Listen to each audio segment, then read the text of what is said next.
नसीब अपना जगा रहा हूँ, नबी की महफिल सजा सजा कर करीब अपने में पा रहा हूँ, नबी के नगमे सुना सुना कर। सभी पढ़ो सल्लल्लाहु अलैका या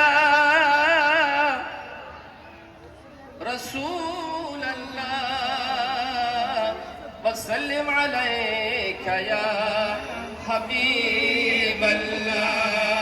প্রিয় নাজরিন, আমার মনে হয় আজ আল্লাহ তাবারক ওয়া তাআলার এক বান্দা কম 80-90 বছর 100 বছর আগে এই জায়গায় এসেছিলেন, আর আজ থেকে কম 50-60 বছর আগে তিনি এই কবরে শুয়েছেন।